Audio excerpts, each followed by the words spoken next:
Alright, everyone, welcome to Tabletop Tuesday, where there's now 3 of us today. Dun, dun, dun. Yeah, we got a 3rd person. Why isn't you have a tentacle coming out of your mouth there? That's my ever since my oral surgery, that's what's been happening. I mean, the dentist uses this weird pentacle thing with the knives, and I don't know. I'm not an expert. I'm not a dentist. I trust him, but I don't know. It's just this weird tentacle thing. Oh my god! Just try to ignore it. All right, this is what happens when your plastic surgeon is Zoidberg. All right. Need a new face? Why not Zoidberg? Why not Zoidberg? Yep. All right. So welcome everyone to Tabletop Tuesday, where we talk about random geek shit, and either to educate you, inform you of recent events, or to just debate, because we have fun with that. Couple announcements to get over before we get into the thick of the bullshit. All right, we have our sponsors down below. Shocked by Gaming Servers. There's a link down below. Use that. It helps me out. Helps you out. The servers start at $2. I almost said $20. $2.50 a month USD. They have a crap ton of games, and they very rarely the server goes down unless you do something stupid like I did earlier.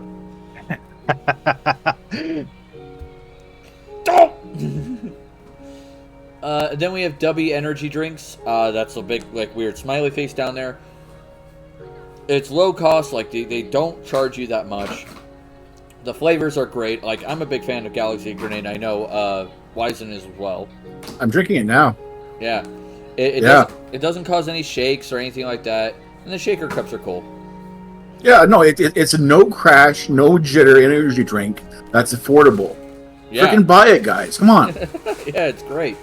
Use the code RubyMadHatter. Yep.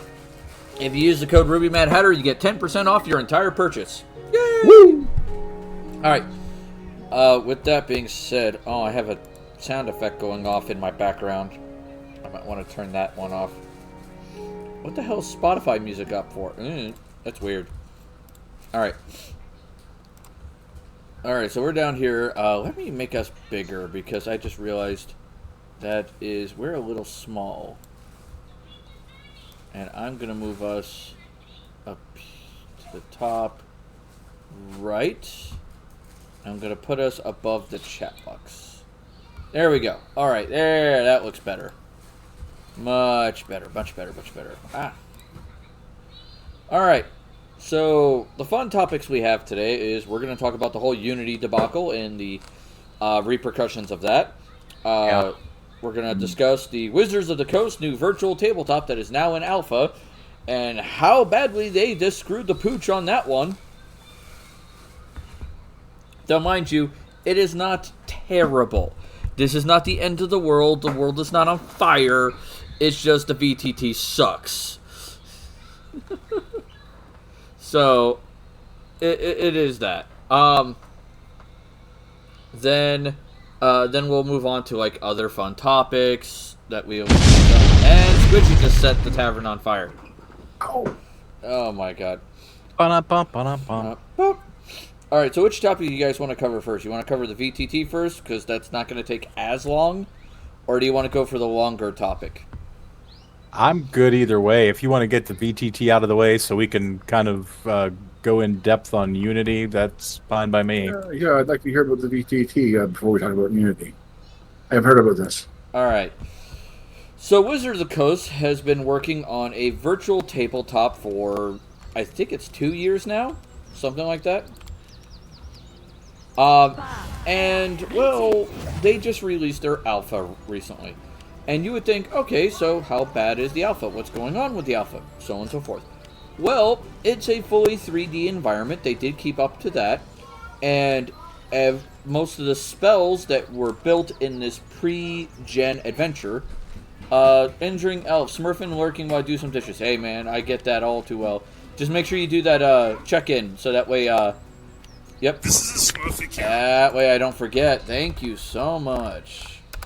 I have some people who forget to do that, and I appreciate it. So the way they did the alpha was they created a pre-gen adventure. So it had its pre-gen characters, pre-gen tokens, so on and so forth. And each alpha was designed to have 6 players. Okay? 6? Wow. That was the max they could. Okay. Was 6. It's a good max. All right, and that was not including the DM. Right. Right. Here's the fun first issue that they had with it. 4 of the how do I put this? 4 of the players got to play pre-generated characters. The other 2 had to play custom-built characters in the VTT, which is, you would normally think, okay, that's not a bad thing, except for the fact there was no resources to build the custom characters other than their character sheet. Whoops. So essentially, How? yeah, go ahead. Oh, go ahead. Sorry. I was just how the heck would they expect anything to get done with no information but his character sheet? I don't get it. Well, what ended up happening was that you had to end up using the same tokens as other characters that was already in the tabletop. That gets confusing quick. Oh, yeah. That got confusing really fast. And, like, the video I saw, like, the players were getting a little obviously confused because they had a 6-player party. Because these guys wanted to, I would say guys, gals, and non-binary pals, wanted to put this thing through its paces. Mm-hmm. And, oh boy, did they fuck up. I have a question at this point. I think at this point, this question has to be asked. Do the people at Wizards of the Coast play D&D? Yes. I'm sure some of them do. Vaguely, maybe from a distance, sure, but like this shows a lack of understanding of the game far beyond any even casual player would understand. I think nobody in the C-suite, the corporate office, plays D&D. Yeah. I'm quite sure that a lot of the designers do. But yeah. Do they though? Because when you start working on something professionally and designing it, it changes your view of it. Like It does. I experienced that with Welcome, theater. I now look at the lights and stuff and the effects instead of the actual story. I experienced that with game dev, and maybe this is the case here too. I mean, by the way, that's entirely possible. sorry. Welcome, Cosmic, to the tavern. Grab yourself a mug of ale, pull up a chair, have fun, and don't fireball the damn tavern.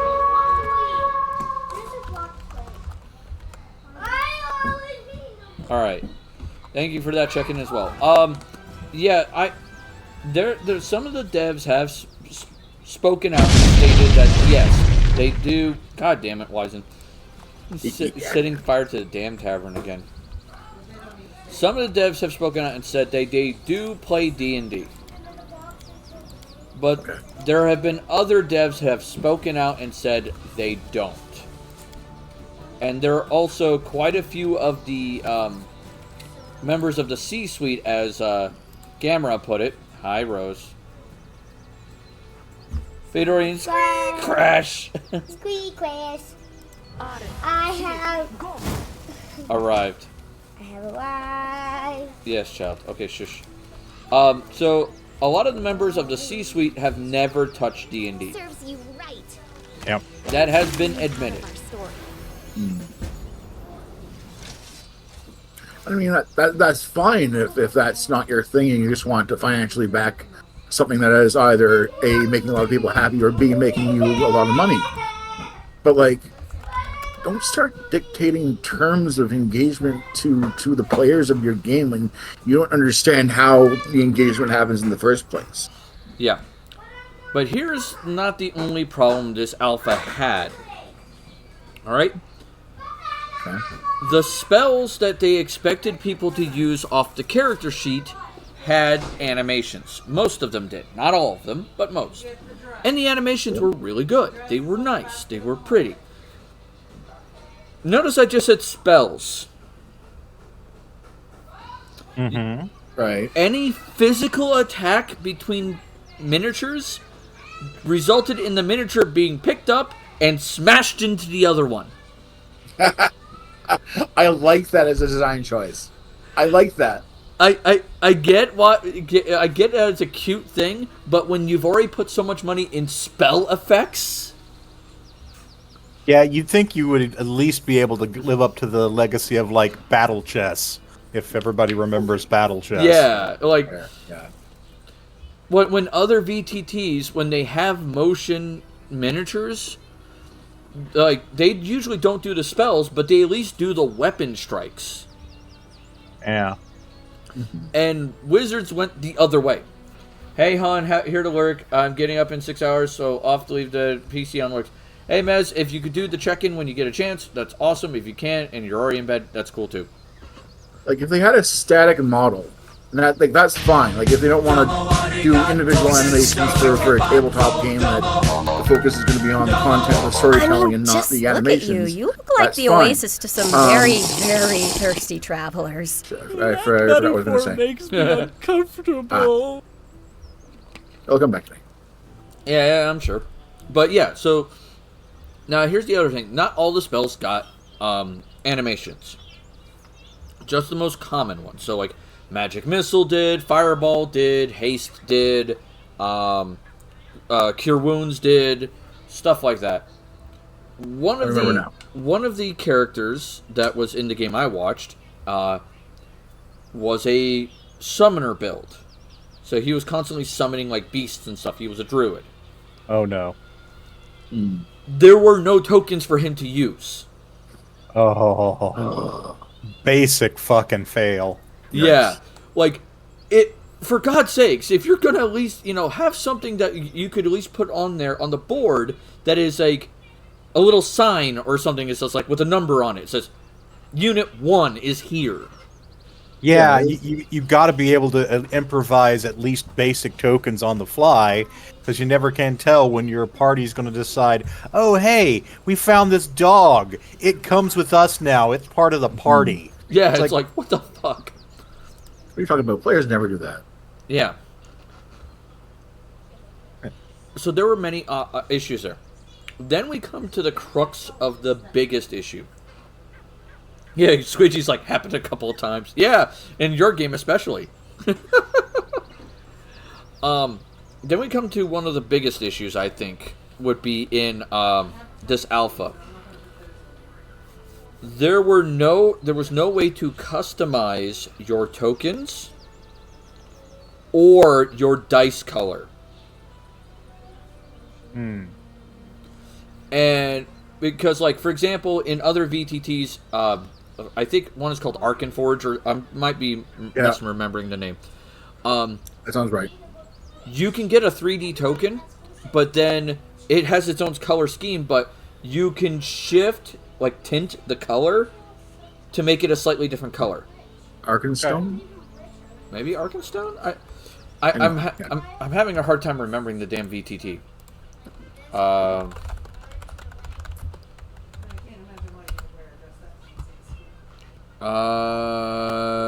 Foundry. Sorry, it was Foundry. Ah, Foundry. Yeah, okay, Yeah, I know Foundry. Foundry has a 3D option, and you can use that to you can tint your tokens. So it's not like you're painting your token, but you're slightly shifting the color. Which can make it great if you have like 15 kobolds and you want to, change the colors so you can distinguish them a little bit. Yeah.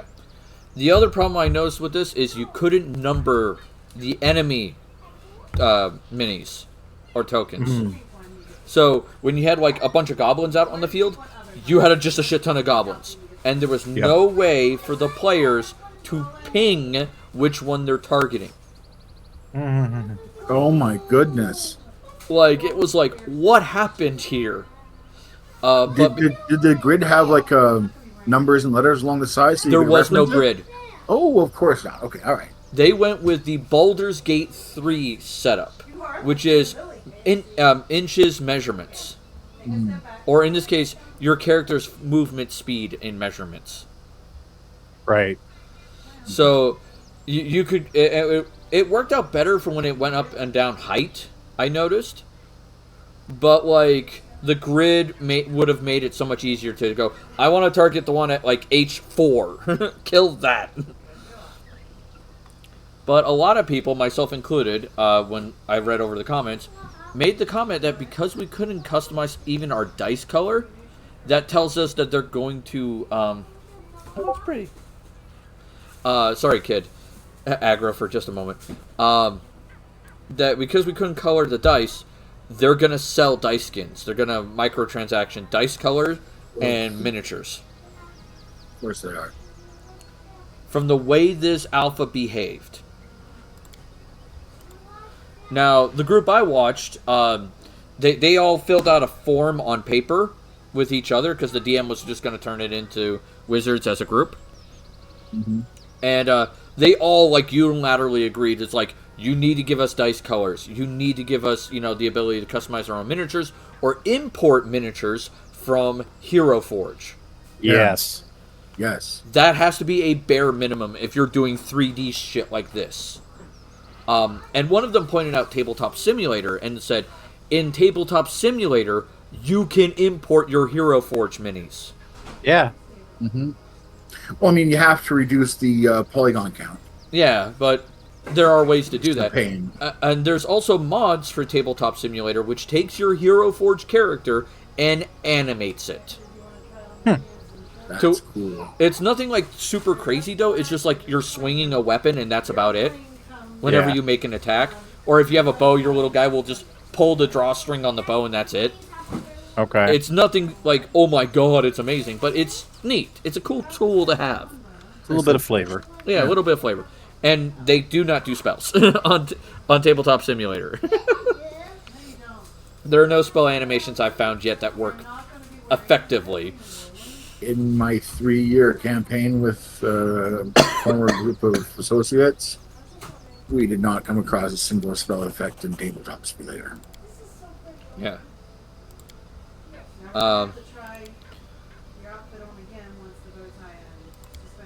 So basically, yeah, this did not go well in the alpha. A lot of people pointed out a lot of flaws in it, and the big hope right now is Wizards learns from this and fixes some of these flaws. Because that's my biggest concern, is that they don't fix it and they just double down on the microtransactions. That sounds familiar. Sounds like something you said after the whole Wizards licensing debacle. Yes. Oh, let's hope Wizards learned. Well, No. they kind of did. They learned to not mess with the community too much. Yeah. They're like a hyperactive child poking their sibling in the back seat. They're just finding more ways to annoy or profit off us that aren't immediately and irreversibly reprehensible. Yeah, not immediately scummy. Yeah. On the other hand, you could use that as a perfect segue to the Unity discussion. Oh yes, I've basically covered the alpha the alpha VTT discussion because I have nothing more information at this time. Yeah. So Unity, let's talk about the basics of Unity right now. So Unity is a game engine for those of you who are in the audience that don't know what that is. It's basically what a lot of games use to run their game. And to give you an example of games that use Unity, we're talking games like Among Us is a great example. Subnautica uses Unity. God, what else? I'm trying to remember. Let's see here. Metal Hellsinger. We got Pokemon Stolen Go. Realm, Planet Crafter.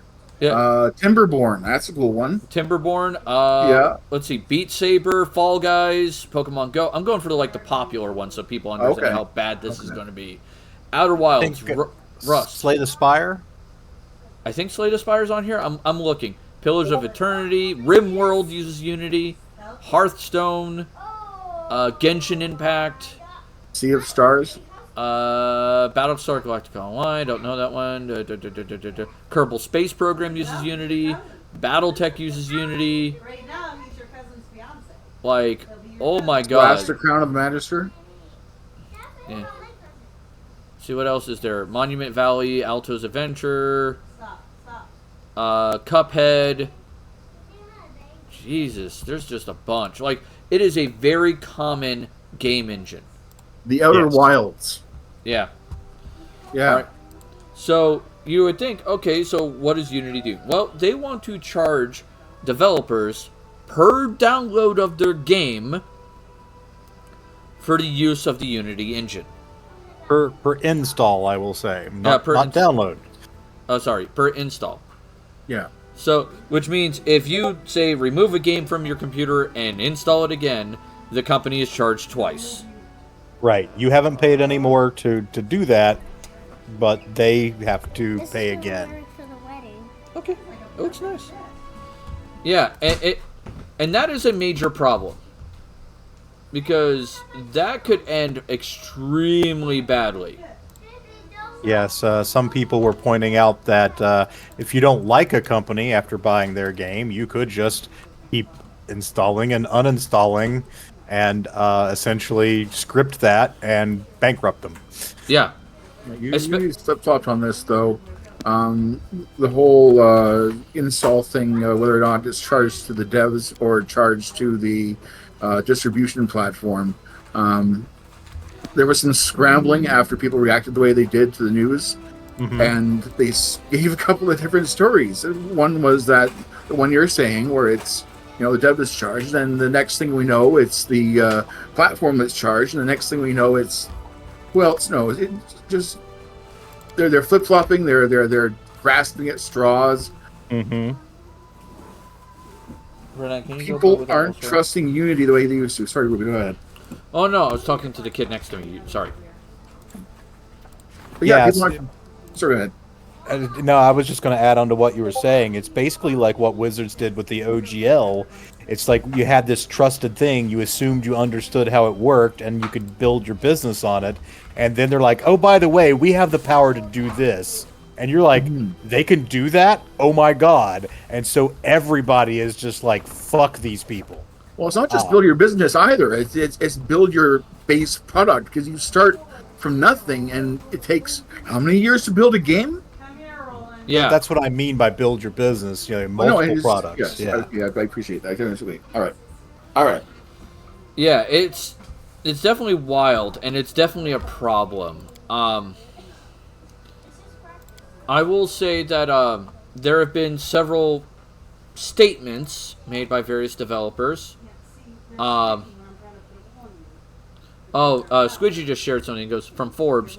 Unity will change its controversial new pricing, but has lost developer trust. Yep, pretty much. Yeah, they're talking to, was it $4 or something per game or whatever? Yeah, supposedly they've also now discussed a flat fee model. You were talking about, Wizen? Yeah, it's 4%, and people are saying, oh, well, that's better than Unreal. Unreal has a flat 5%. So, bully for Unity, but at this point, they've shown that their upper management is so out of touch with what they actually do as a company, and so in touch with making a profit, they just don't know what to do anymore. Mm-hmm. Yeah. Well, here's the thing that has been stated by someone I know who is an intellectual property person. All right. It is not his main job, but he does do it as part of his job. All right. He has stated that what Unity is doing, while albeit legal, does have a bit of a shaky standing in court. Because the way Unity's going about it, they're trying to change already pre-existing contracts. Yes. And that is a shaky ground to stand on. Yes. So what they could possibly do is change all future use of their engine, but the games that have already come out using their engine with a pre-existing, similar to the OGL contract, is really difficult to change without legal repercussions. Yeah, the problem basically being that if there's an ambiguity in a contract, it tends to be construed against the person who made the contract, who wrote it. And if courts have literally invalidated contracts because they've found like, oh, you were clearly trying some shady shit here. No reasonable person would have read it this way. We're not going to let you get away with it. So, they could easily have a lawyer for one of the companies or even all of the companies that use Unity as a class action basically have this stuffed back in their face. Yeah, this whole backdating of and changing of terms of use of the engine. It doesn't fly. It doesn't fly. No, it doesn't. and that's going to be the thing. Yeah, it's very similar to the OGL situation where we had people wondering, like, well, what about products that we already published under the OGL? Obviously it might affect, stuff going forward, but, what about the stuff we've already published? Can we continue to make new copies of it? So, yeah, it's very similar. It's very scummy, and it's all corporate-level people just trying to find a way to squeeze out a few more percentage points of growth on a quarter, and it sucks. Mm-hmm. Oh yeah. Well, I mean, there's a limited amount of people. There's a limited amount of time, and people are expecting a company, any given company in capitalism, to expand infinitely, and with endless profit and endless growth. But only so many people play D&D, and only so many people can play D&D for a certain amount of time, unless you're talking professional players, and you're going to make it like maybe a D&D league. Like, I don't know what. It just doesn't work. It just doesn't work. You have to treat a business like its product matters to the person you're selling it to, not like just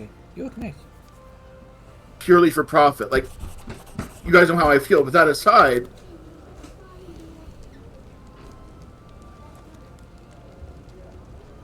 I struggle to understand why they feel that they're...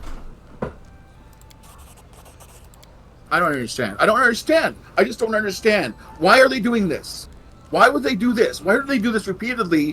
Why do they do this predictably? Why do they do this in known patterns with known people? And nobody said anything until it actually happens. Like, this is just a repeating pattern, and we're falling into it, and it doesn't make sense. I don't understand. Well, this particular case, there is some background here that I've seen some people go into where, and we talked a little bit before stream.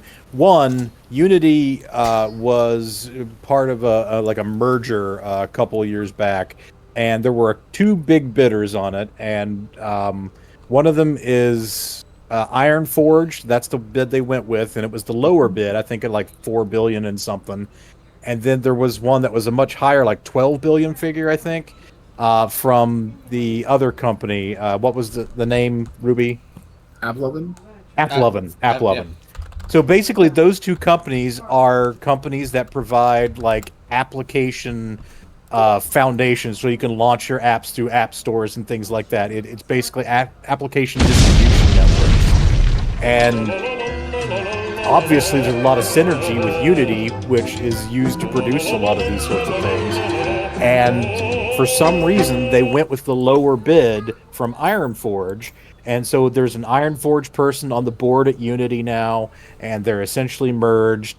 And one of the things that Unity said during this debacle was like, this horrible new fee we're imposing, we'll waive that if you use Ironforge, because they're trying to destroy AppLovin, their competitor, which is really shady. It feels like a violation of antitrust laws. Not a lawyer, but it's just scummy. So you think that's one of the reasons possibly why they think they can make more money this way. And then the other thing that I saw people talking about, and there's like somebody did a good deep dive on this, and I saw it secondhand through Moist Critical's channel. Several people on the board of Unity sold their stocks in Unity, large portions of millions and millions of dollars worth, a week before they announced this decision. Oh, insider trading. Yeah. Insider trading. Yeah, that reeks of that. They knew that this decision was going to be unpopular, possibly tanking the stock price of Unity, and they decided to make some bank on it. So basically, the why is always money, and if you want to get further down into it, it is the delusion that infinite growth is possible. Infinite growth is not possible. It is a fantasy, and In a finite world, infinite growth is impossible.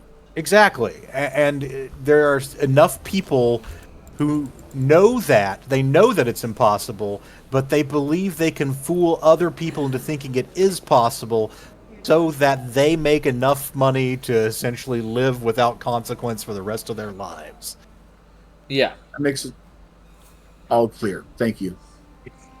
Well, I mean, again, this is partly speculation, partly of what I've seen, and just human nature being scummy and trying to, maximize one's ability to just tell everybody else to fuck off. And it's sad that people think that way. I would prefer to live in a world where, executives behaved ethically, but we don't. I'm suddenly reminded of the 10th rule of acquisition. Greed is eternal. Yep. Yep. Greed is eternal. One kind of funny thing, or a good thing to come out of this, though, AppLovin has replied to Unity's attempt to shut them out. Yes. Yeah, they've started working on and released news of. They've released a proof of concept that uses ChatGPT 3.5 Turbo to migrate all Project Unity classes to either GD script, which is Godot's, another game engine's scripting language, or C++, which is the language that Unreal uses. Mm-hmm. And there's some satisfactory results with the asterisks on it, but just minor things like, one thing wasn't ported correctly, one thing had a wrong name. Not a problem. It's people are finding ways to progress without Unity. Yeah. And those who don't trust Unity and are starting new projects and expect at least moderate success or want to go with a different monetization model, they're all I forgot what I was going to say. Help me out here. What was I talking about? You were talking about basically the conversion through ChatGPT and other companies, working towards other models than Unity. Yeah, I had something insightful to say and I lost it. That's quite all right. I do the same thing, dude. It's just like, what? Where was my brain going? Hey, you encouraged me before the show.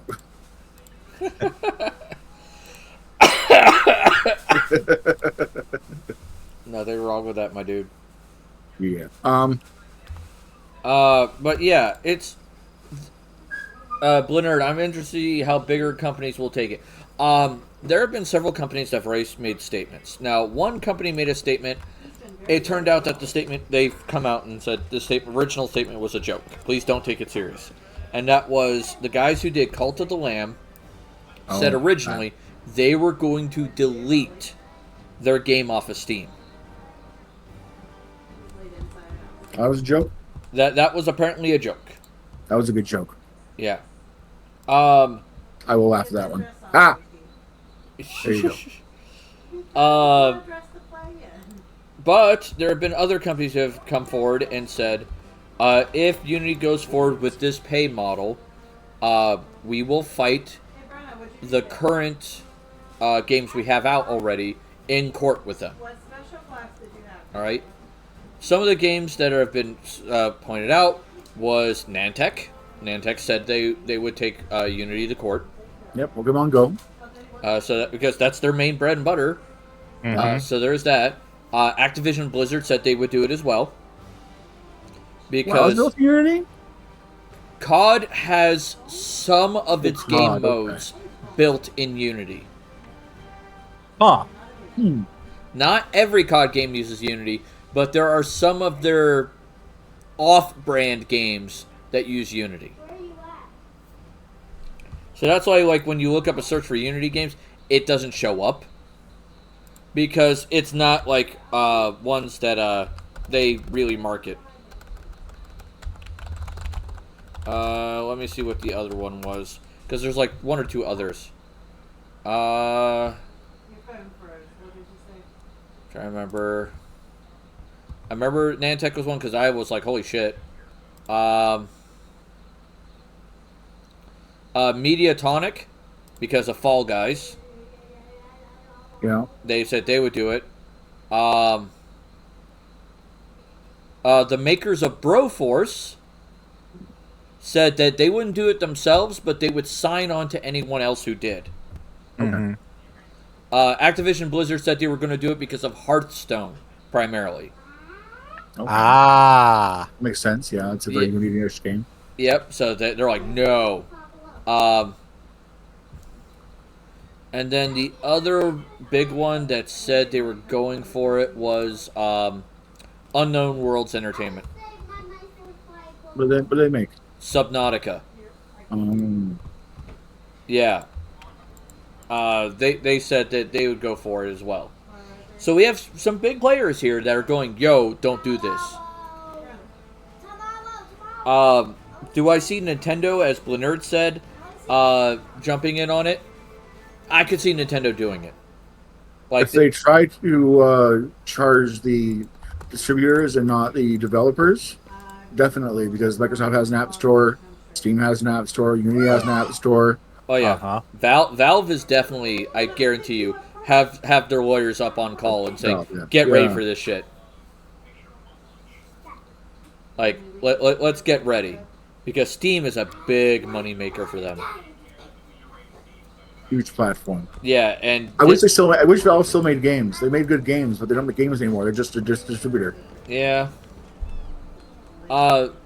The big problem I see with this is thus, if they attempt to do this and think that they can get away with it, how do I put this? Get that dress off before you do mess up. Excuse me. That's a I see multiple large companies stepping forward, and I wouldn't say doing the law issue together. I don't want to say lawsuit. That's not what this would be, would it? Or would it? I mean, you could go at it different ways. It's definitely going to be in civil court. This is not a criminal violation. Yeah. So it would be some kind of lawsuit or other action along those lines. So yeah, I would say it would be a lawsuit.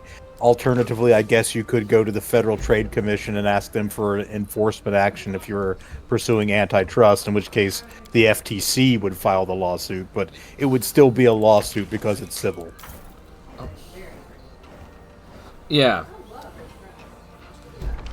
That's one thing I hate about this game that I'm playing right now, is you can never tell when it's a thing that you have to do in order to will move time or not move time. And it's really annoying. It's just like, come on. If you look in this game early, there was an instance with it was an ambush, and there was a bunch of goblins and a troll and whatever, and there was some dialogue to do stuff before the fight, and I kept on trying to make this roll to distract or whatever this troll, and to get him over to the edge and separate them, just try to have the encounter change to my advantage based on my rolls. Yeah. The encounter and the text are coded separately. It doesn't change. There's a bullshit skill test at the beginning. That doesn't matter. And then there's a bullshit fight where your actions previously, choices previously don't matter. I uninstalled the game after that. Yeah, that's no bueno. That I've run into games that have been that bad. For me, the worst one when it came to dumb things like that, where the coding was bad, was actually, it's either Ephemeral Fantasia for me or Suikoden 3. What's wrong with Suikoden 3? All your characters always level at 1,000 XP. Whenever they hit 1,000 XP, they level. All right? Okay. It never increases. Every monster you kill becomes worth a little less XP every time you kill them. Okay. To the point where they become worth 1/100th of an XP. At what level? No, it's how many times you kill them. Yeah, many no, I times understand. Oh, how many times you kill them? Not Yeah. based on what level you are? No, it's not based on your level. It's based on how many times you kill that one particular mob. Well, I guess you can learn a little bit less every time you fight it, right? Right. It's reasonable from a like realism perspective, but it's also very unfun. Because you eventually get to a point in the game where you have to fight a guy who has the watermark, and he is stupidly powerful compared to everything else you've faced at that point. And so I was like, okay, well, shit, I might as well just go level then, and basically try to, fix this. And I found I couldn't grind. Yeah. And that made me put down the game and just go, I'm done with this for now. That was really frustrating for me. I hear that. This is me not saying it's a bad game. Like, I've seen people play the game and it looks good. It's just that one issue just aggravates me. Absolutely. So it is what it is. Oh yeah, here's another time passing one. God damn it! I don't even know what the hell I'm supposed to be doing at this point. I get onslaught.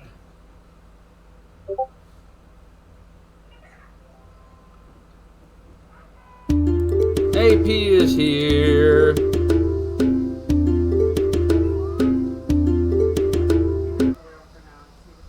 Proceed with maybe that's I don't know. Hey AP. Hello, AP. But yeah, the whole Unity thing, that's going to be a problem. Because they watched Wizards do this with the OGL and thought, you know what? Let's do that. Yeah. That sounds like a great idea. Let's copy that. It was at this moment that he knew. He fucked up. Yep. At that moment, yeah, that's accurate. That is an accurate statement. And because of that... oh, excuse me. Oh, bloody hell. Because of that, we're now dealing with the after effects of this, where these companies are doing these dumb things repeatedly, and we're watching it affect all of our hobbies. Mm-hmm. And there are some companies I'm more worried about than others. Alright? Like, one company I've always been worried about when it comes to, how do I put this? Give me a second. My brain's trying to think of the wording here. One company that usually doesn't start problems, but they love the to definitely pile onto it is Games Workshop. Okay. AP is like the timing of that. AP, if you want to clip that, by all means, do so. Like, Games Workshop has this habit of when they see another company do something stupid, they sometimes mimic it. Especially if they think it'll make them money. At least from what I've seen historically with Games Workshop. Now, don't get me wrong, there are some areas where let me think how to put this. There are some things that Games Workshop does that is really helpful. Like, their policy on making video games is very spot on.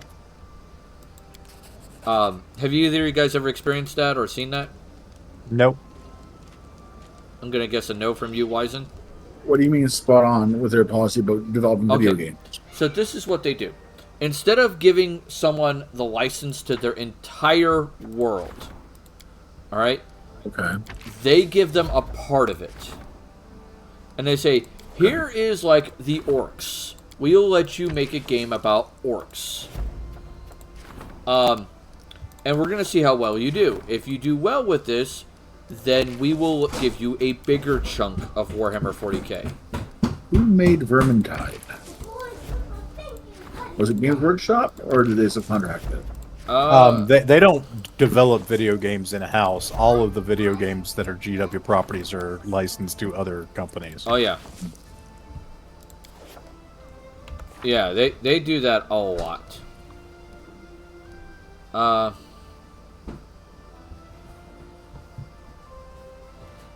GW can barely Fat make Shark. GW can barely make tabletop game rules that work. Let alone video games. Now, if a company does well, they give them a larger chunk. If the company does poorly, they don't cut them off entirely, but they do still give them a smaller chunk.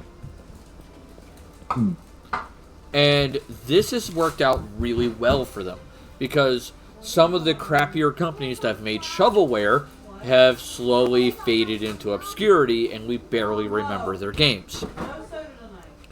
But the Warhammer 40k video games have done really well. That stick in our brains. Dawn of War is a great example of that. Space Marine is another great example of that. Vermintide, like you mentioned, another great example of that. Where those companies made a really great game, so Games Workshop has come to that company and gone, hey, if you want a larger chunk, we're willing to work something out with you now. Darktide was good too. What was that? Darktide was good too. Darktide, yeah. Now, I haven't played Vermintide, Darktide, any of those things yet. There's a... What is the name of that game? Give me a second. Warhammer 40k game, video game in a hive city. I remember it's in a hive city. What is the name of it? Is it Necromunda? Necromunda, yeah. Yeah. That's the one where you play as like a team of 4 dudes in a hive city, and you just like... You have to go deal with something that's problematic. Yeah. What is a hive city? A hive city is essentially... Think of it like a structure like a beehive, but it essentially is a mega city condensed down. So you have like 1 billion people in a city that, you know, might on the ground level take up as much space as New York, but like has sub basements that go down for a long way. You have, you know, it rises miles above the surface. Like Just those this- big residential towers in Sim City. or the big ones in Judge Dredd, if you're familiar. Oh, yeah, Yeah. absolutely. I am the law. Yeah. So basically, really densely packed, urbanized areas that are just super condensed. Hive cities are basically, yeah, your slums of the 40k universe. And a hive city is, like you said, huge. So a Yeah. video game set in one is really cool, because you can have so many cool things to do with it. Because not only do you have that like grungy city appearance to it, but like you can have a hive city area that is like where they grow food, and so suddenly you're now in a farm area, even though you just left like a freaking sewer. Mm-hmm. Like it allows you to do some crazy ass environment changes, which is really cool. Like so there is that.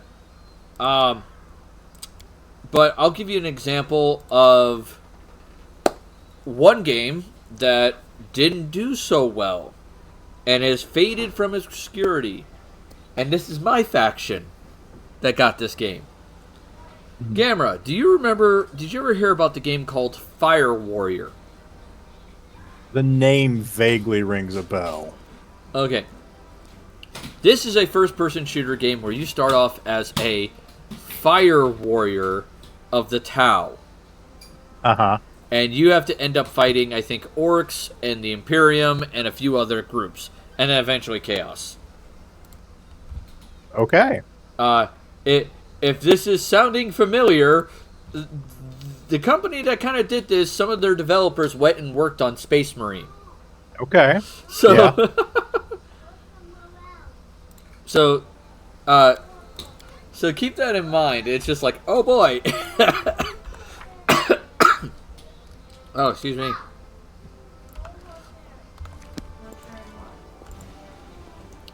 With that being said, though, it is a interesting game, but it is heinously lore inaccurate.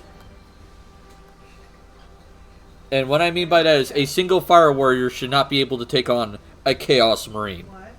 No. That shouldn't be a thing. But in the game, they have you do it more than once. Oh, interesting. So not only are AppLovin working on the tool for migration of code by itself, or they're going to migrate whole plugins from Unity to Unreal and Godot. Hey, Xenia, how you doing? Yeah, well, that's a giant middle finger from AppLovin back at Unity. Yeah, I'm honestly not surprised. There was another version of this page I read that was more of a letter from the owner of AppLovin to the owner of Unity, and it started it was saying something like, "Roger, there was a time where I would have texted this to you, but it feels like we've been targeted." Yeah, I would say that's an accurate assessment. Yeah. No, AppLovin is... What do the kids say? The goat? The goat. Oh, God, I feel old now. Damn you, Wizen. Why did you do that? We all have to be reminded of our limitations from time to time. I shouldn't feel old. I should not feel old. I serve as a foil to foolish, youthful thoughts of invulnerability. Ugh. You're welcome. You're absolutely welcome. Oh my God. Yeah. God,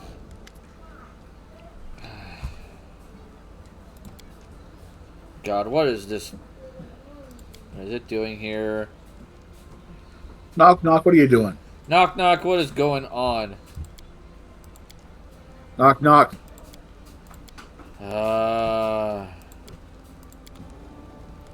Okay, so I have to deal with the old tribe leader. Great. No. I needed that translated too. You are not alone. Let's get him. Knock, knock. Who's there? Moo. Interrupting cow. Oh my God. Dude, you're killing me. Alright, we have now added Dunsward to the kingdom. Oh my God. I'm slowly taking the map.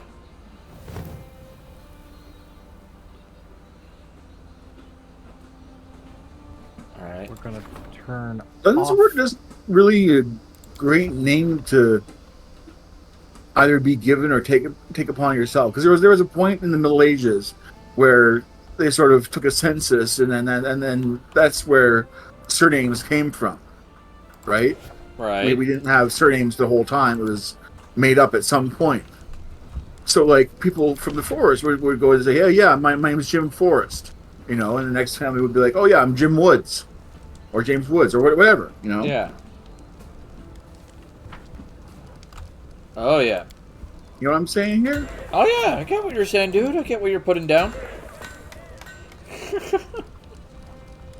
God damn. I'm trying to think. Oh, I need a shrine. Okay, so shrine's here. Loyalty, Yeah, it will be very interesting to see what emerges from this debacle as far as Unity, their business model. Will it survive as a platform? Don't know. I do know that anybody willing to do business with Unity going forward is probably going to insist on some ironclad contract language, like, here's how we pay you, and that can't be changed by you unilaterally. Yeah, ever. Yeah, mobile developers in particular are particularly vulnerable to this change, or to the old proposed change, because of the monetization methods that they use. Yeah. You know, it's a high install, low income monetization method, and that old fee structure didn't work. This 4% thing might. I'm not sure. There's another thing that bothered me. They removed the lowest tier of Unity membership. You can pay for a couple of $1,000s for it's pay per seat. It costs a couple of $1,000, and it gives you access to additional features within Unity built for working with teams. And Yeah. it now costs more, and they've removed the indie tier of Unity Developer, and Unity is gearing their tool towards a different kind of developer, and I don't like it, but speaking for myself, I still feel like I have to walk away, because they're not making their tool for me anymore, they're making it for themselves. Oh, yeah. Yeah. Whatever makes them money. One of the things that I learned about during this debacle, and again, this was like absorbing from various sources, the guy who is the current head of Unity was, under circumstances I'm not clear about, he used to work at EA, and he no longer works at EA. And one of the ideas that he apparently put forward at EA that EA thought was too greedy. Keep in mind what I just said, that EA thought was too greedy. Was that, I believe he said that he suggested the idea of, for Battlefield players, charging them to reload their guns. Oh, What the fuck? That's not what they. That's not okay. Okay, there was. It was. That's not exactly what he meant. Okay. What he was saying was that if you had a player in a situation where they were out of ammo, they needed to reload the gun, and they had to pay you, they would probably pay you. Yes. Which is accurate. Yes, it is. But who floats that idea? Like, holy shit. I'll tell you who. John Riccatello, the CEO of Unity, and former CEO. He didn't just work there. He was the CEO of EA. He was the CEO? I thought he was just like a VP. John Riccatello is an American business executive who is Chief Executive Officer of Unity Technologies. Previously, he served as CEO, Chief Operating Officer, and President of Electronic Arts, and co-founded private equity firm Elevation Partners in 2004. There we go. He was born in 1958, and he likes long walks on the beach and apparently large yachts. And apparently stealing from people who have already worked. And stealing candy from babies, yes. I don't know if either of you is a Penny Arcade reader as far as webcomics go. I was. But there's a good Penny Arcade on this subject, and they have quite the caricature of Mr. Riccatello. Yeah, this is. I'm not shocked.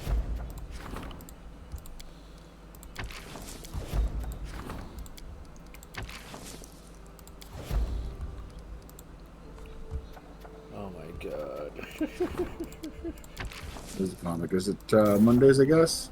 I think it was Mondays, yeah. There we go.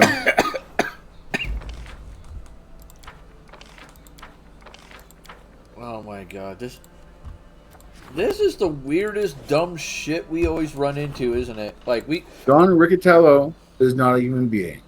He's a projection in our universe, a fanged proboscis that juts out from an undulating ocean of sin. The only comfort we can take is that Riccatello is not acting out of some particular animus. In fact, it cannot perceive us at all. It's just a wet mouth and a long arm that reaches down to hell. Yeah. So you're saying he's essentially the greed version of Dormammu? Yeah. No, he belongs in a boss in the Souls-like. Yeah. Avatar. Avatar. He's greed. like the little thing on the end of a lanternfish that looks like a light that lures in other fish.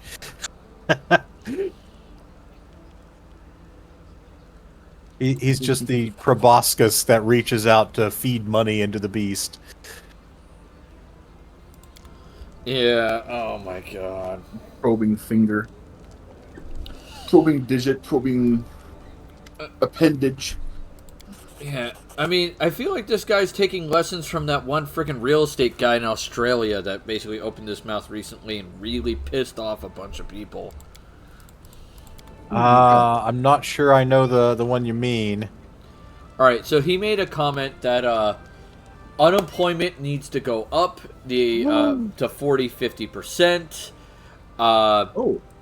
And that the workers need to be basically hurt. The economy needs to be hurt. So that way workers understand their place. I do Wow. know who you're talking about now. And so the way he said that, I wasn't clear on something because he said employment needs to go up 40, 50%, or unemployment. And so does that mean means it to go to 40 to 50%, or does he mean it needs to increase by 40 or 50% of the current value? You're Either asking way, for it's somebody who is asking for someone to be shown his place to know the difference between percentage and percentage points. yeah. No. Yeah. So I think he means the latter because, as everybody who's been dunking on this guy has pointed out, like if unemployment was at 40%, you wouldn't be selling real estate, you moron. Yeah. The economy would be in meltdown. We'd all be toast. We'd all be fucked. But yeah, that guy. Woo. Yeah. I feel like the guy who's running Unity is basically taking lessons from him. Yeah, they're all capitalist scum and can just go to hell. Yeah, yeah. Ding, ding, we have a winner. I didn't want to be the first one to say it. I'm fairly certain one of us was going to basically say it. I just wasn't sure which one. I'm wearing a T-shirt that says "Compost the Rich." Yeah, oh yeah. The rich are highly recyclable. Oh, absolutely. Oh yeah. It tastes like pig. Oh my god. I'm just looking at my screen and shaking my head at this point. I smell bacon. I smell pork. Look out, penny bags. I got a fork. Oh my god. Wow. I haven't heard that one. That's good. Oh my Straight god. up, live, right here for you. Improv, baby. Oh yeah. That's why Ruby pays me the big bucks. It's time for some very high-end Soylent Green. Soylent Greenbacks. Yep. Greenbacks. Oh my god. Oh. Currency made of people. That's all. Gee whiz. What's the matter? Your currency is losing value because it's distributed too much. Easy. Chew up some of your population into new bills. Oh my. I mean, we were just talking about 40K in hive cities where one of the major food sources is corpse starch, which is exactly what it sounds like. It's recycled, reprocessed persons. Well, Yeah. but printing out more money wouldn't increase the value of it. It would decrease the value of it, wouldn't it? I suppose that's true, yeah. Yeah. It's just, So that's probably a good system for printing money. I mean, once the initial printing is done, obviously, you know, yeah. Once the initial, yeah. initial sacrifice, initial what do we call it? Investment. Investment. Oh Jesus Christ.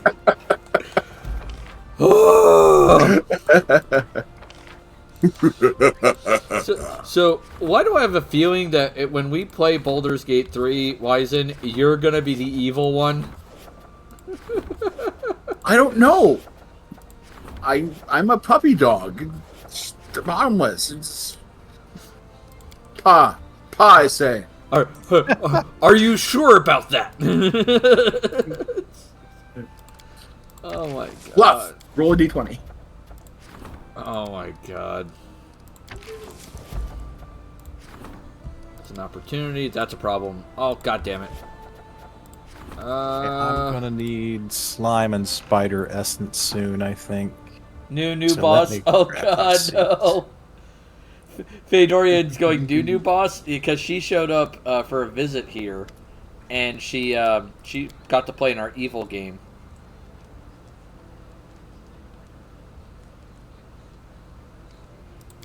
I mean, never mind the fact that I have a chaotic neutral fighter already made. Yeah. Hmm. Yeah. He was a mercenary with a range of arrows, including like a harpoon arrow that you can use to snare people. Yeah. Oh yeah. Oh my god. Jeez. And this huge war horse, the crazy heavy war horse that acts like a barbarian and can rage. What am I waiting for? Jesus Christ. Yeah, man, I can't wait till the maple dies. Can't wait till my current character dies. I'm not going to play him recklessly. It just... If it I look forward happens, to it his happens. death. Yeah, absolutely.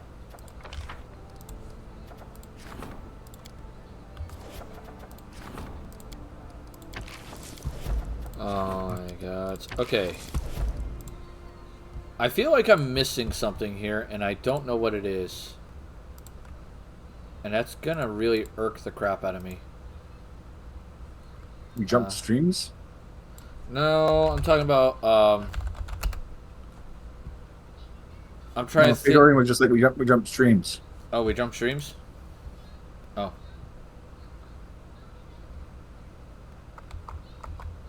Oh. Oh, Yes, you VG Travio, yeah. Alright, did Troll Trouble, Varnhold, twice for War of the River Kings. Okay, so what starts this? Because that's the next part of the thing. It's the War of the River Kings. This is going to make me want to give this game a second shot. Oh, the one I'm playing? Yeah. It's alright. If I ever play this game again, I'm going to turn off Kingdom Management. That's valid. I mean, it's I don't like much either. It's not terrible. It's just, it is definitely a major distraction. Which, if you want to run a kingdom, that's all well and good. But one of the things in this game that really does irk me is, whenever you level up a skill, or like a kingdom skill, it eats 14 days. Thanks. Which is really dumb. Yeah, it seems excessive. Yeah, I just unlocked a research thing that was an event that lowered it to 7. And I feel like the original probably should have been 7, and the increase should have been like 3.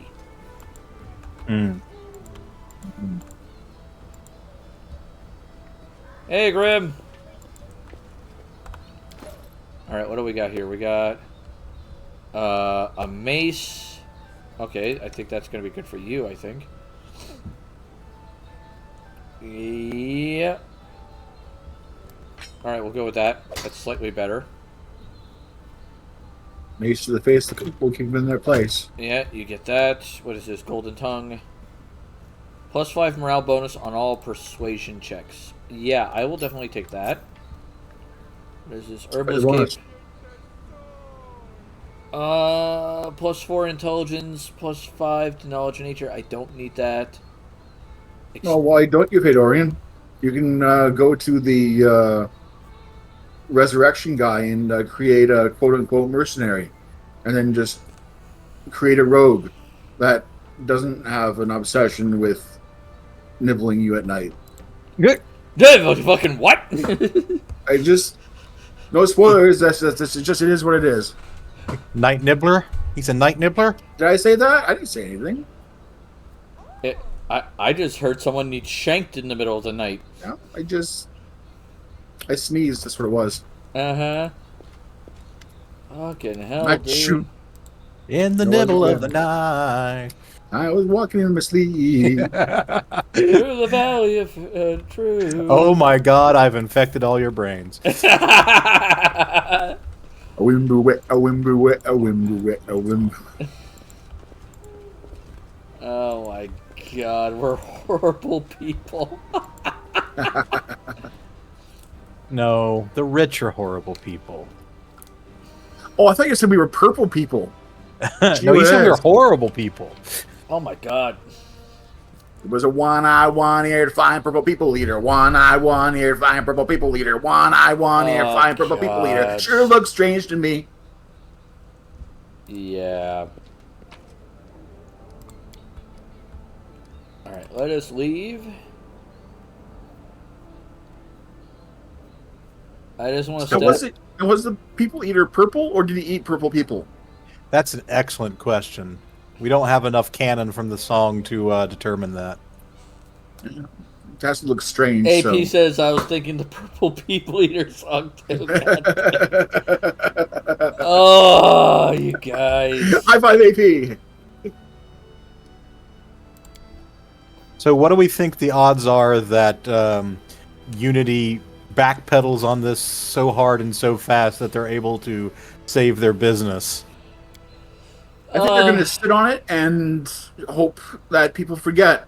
Hope that it blows over because there's already enough other BS going on that nobody's going to pay that much attention to one game company being greedy among gestures broadly around. Okay. I think I'll agree with Wizen to a point. I feel like they're going to keep quiet for a while, hoping that this will go away. But when it doesn't, because I don't see all these developers letting this go away, then at that point, they're going to backpedal pretty hard. They're going to pull a Wizards. That is, I feel like that's probably going to be the best bet there. It's that meme with the guy in the ocean with the hand sticking up over the water. And then that represents Unity's work with its image. And then the execs come in and give it a high five and go away. And the image just kind of drowns. And that's what I think is going to happen. That's fair.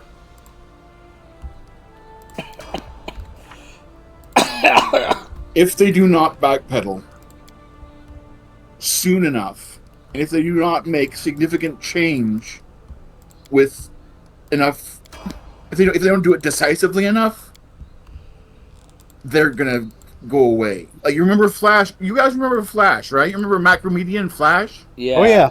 How fast did Flash go away once the security issues came up and they didn't fix it? That was pretty quick, actually. Oh yeah. A lot of internet content was lost because Flash just vanished. Not only that, but jobs. This was an entire platform that just went. All these developers with these Flash development skills moved on to different tools. Absolutely. And they had to learn different tools, and it was spread out, and just Flash was gone. And Unity is they're talking the talk, but the direction they're walking is not a direction that leads to something they want. I'll leave it at that. Mm-hmm. Yeah. That is... Unity really needs to correct their ship course. Because if they don't, they'll disappear just as fast as Flash did. And some of the execs are going to be sitting there looking around going, what the fuck just happened? What happened to our business? Where did all our customers go? It's like, yo, idiots. And some of the executives are going, sure glad I shorted our stock last week. Yeah. Before I made this decision that made me millions of dollars for tanking the company that I run. That ought to be illegal, you think? Yeah, you think. Oh my god. Honestly, I do not see how you can legally distinguish between like an executive essentially making a stock bet against their own company, and you know that's legal, but make it illegal for someone on a sports team to bet against their own team. It's like you can throw the game and make yourself money. That's not allowed because you can throw the game and make yourself money. You are in a position where you're incentivizing yourself to fail, which is entirely within your control. We don't allow that as a society, except in the stock market. Yeah, you can't bet on a fight that you're a part of. Right. Oh, yeah. But yet, here we are, where they're betting on a company fight, essentially. Let's be brutally honest, that's what it is. And they're like, oh yeah, I'm totally going to take a dive. Yeah, I honestly think that there ought to be regulations for executives that own stock in the companies that they run. You know, a lot of them get paid partially in stock options.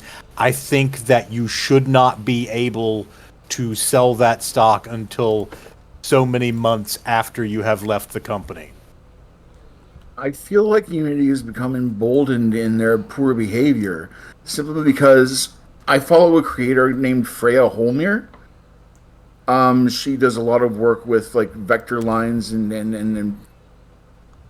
basic graphics within Unity. She's a, as Unity puts her, a Unity insider. So in addition to the internal review team that heard these decisions, Unity insiders also heard these decisions before they were really released, and everyone was raising the red flags, including them. And if they're willing to ignore all these levels of filters that they've set up to protect themselves, simply because they're the executive team and they're in charge, no, just no. Yeah. I mean, again, the same thing apparently happened at Wizards. There were people on the internal, like the D&D development team, going like, "Guys, you can't do this," and they're like, "Why not? We're in charge. We can do whatever we want." It's like, this is gonna go bad. Please don't do this. Like, tech people are used to being screwed over, used to working long hours, used to working odd hours, because you've seen the IT crowd, the classic IT department that's underappreciated and overused and overworked. Wisen, I'm gonna say one thing real quick. We Yeah. are the IT crowd here. Yes. Yeah, Absolutely. I'm in an IT department. Yeah. I forget what I was going to say. You were talking about how underappreciated that IT departments are, probably in relation to what I was saying about. Right, that's what I was saying. Because tech workers are used to being screwed over. Mm-hmm. Game developers already work long hours. You can't get milk. You can't get water from a stone. Right. You can only squeeze them so much before they burst, and they were already at a fairly bursting point. Creative fields aren't easy to work in. Nope. And when companies tried to gouge the results of creativity that they did not inspire, no, they should be working alongside developers, not above developers. And it's just a capitalist trend where profit is maximized to the benefit of the shareholders through the customers. And I think it's a trend of purposely running companies into the ground, trying to get one last bit of profit out of them before they disappear. And I think that's what John is trying to do. And I think that's why John no longer works at EA. And you're probably right. I think that's a large part of it. And you kind of circled near a point that I've made before in other contexts.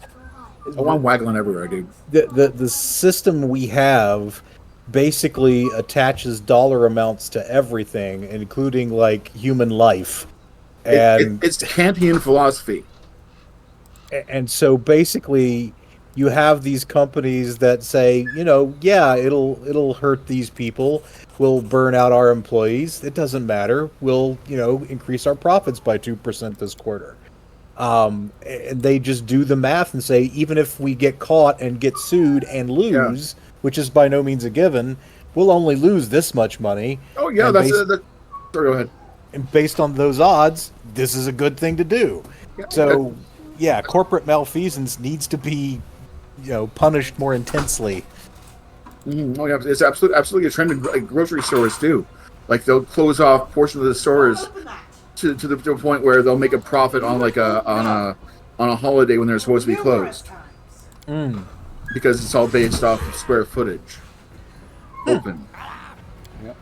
So they'll partially close off a store to the point where the fee is low enough for staying open that they'll still make a profit. No, get out of that, Roland. It's been sitting out. Artificially limiting the size of their store to squeeze every last penny out of the civilization. Go figure, huh? These companies are wealth extractors. Oh yeah. They don't invest back in the communities that give them the money. Nope. They extract it and they go elsewhere, and other places benefit. Other people benefit. That's why I like shopping local. Injuring Elf, I hope your night is going well. I believe you were working on dishes, so I hope those dishes are done. Hi.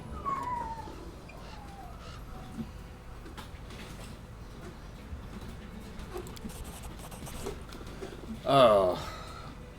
Yeah, oh boy. Excuse me. Oh, I'm sitting here choking on my lungs. Oh, what was I gonna say? Oh, it was Baldur's Gate 3 shit. So I know that Faye Fox wants to do it. I know you, Wisen, were on it. I don't think we have anybody else right now, other than me. Because I think the max is 4, if memory serves. I've just turned the goblin into a hero. What the hell?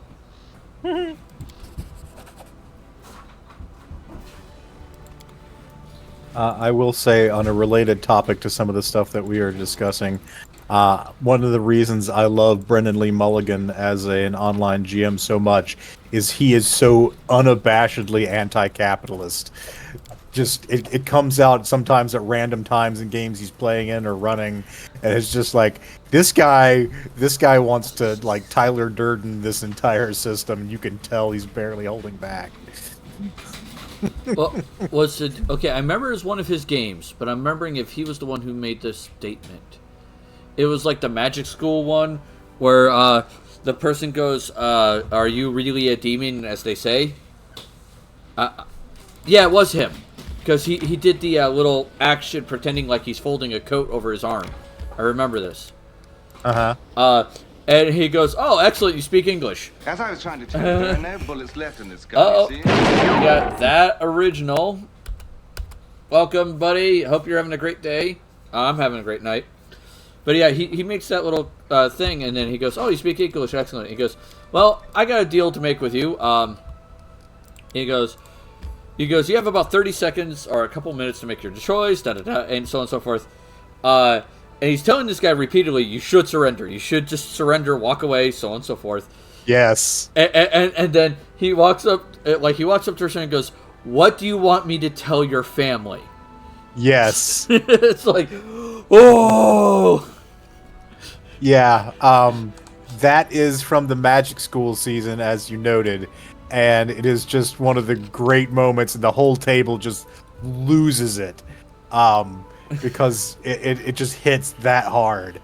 Yeah. And yeah, he was playing Evan Kelp there. Yeah. Who is basically, it's like, teenage Voldemort, but he doesn't want to be Voldemort. He's just this guy, but apparently he's the prophesied hero of the Dark Wizards.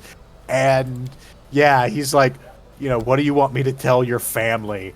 And the GM loses it for a second, but recovers and is like playing the NPC. He's like, "I think you're trying to psych me out," and he's like, "No, this is not a psych out. I'm not trying to psych you out. This is going to happen. You may die." It's like, this is the kindest thing I could do for you right now. This is the kindest thing I could do for you. It's like, oh my god. Oh wow, that's quite the. Yeah. That line has punch. And then he wins the spellcasting roll, and the GM asks him what kind of spell he wants to cast, and he basically uses his spell to drag this other, the duelist, into a vision of hell and the afterlife, and it shows him his grieving family at his funeral, and then drags him back to the real world. And because the guy's, it's like a very prestigious tournament, the guy's like, "I have to do this, it's for the prestige." And he's like, "Prestige?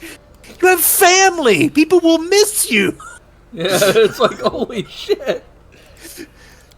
And so he makes this roll so fantastically, the GM's just like, yeah, after that spell, the opponent snaps his wand, walks away, and never does magic for the rest of his life. Yeah. He broke that guy, and it was brilliant. Yeah.